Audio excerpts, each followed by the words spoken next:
અહીંયા હનુમાન દાદાની મૂર્તિ દર વર્ષે ચોખાના કણ જેટલી વધે છે અને અહીંયા મૂર્તિનો છે ને જમીનની અંદર કોઈ અંત જ નથી. બાકી આ જે આશ્રમ છે ને એનું સંચાલન એક મુસ્લિમ ભાઈ કરે છે. પ્રાંતિજથી 5 કિલોમીટર રાસલોડ કે જ્યાં આવેલું છે શ્રી કષ્ટભંજન હનુમાનજીનું મંદિર.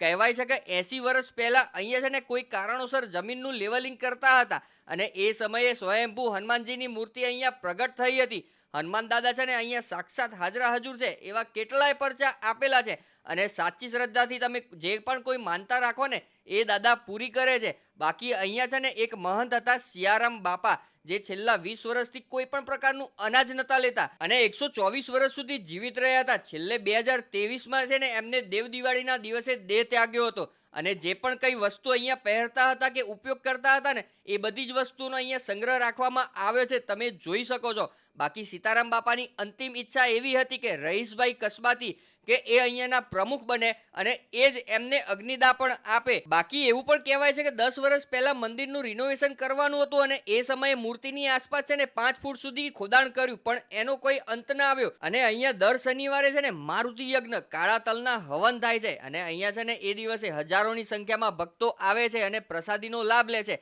અને આ બધામાં છે ને 200થી પણ વધારે સ્વયંસેવકો એ દિવસે આવતા હોય છે, જેમાંથી છે ને સારી એવી પોસ્ટના અધિકારીઓ ગામના લોકો અહીંયા સેવા આપતા હોય છે. તો કમેન્ટમાં છે ને જય બજરંગબલી લખવાનું ભૂલતા નહીં અને આ રીલને દરેક ફ્રેન્ડ ફેમિલીને શેર કરવાનું ચૂકતા નહીં.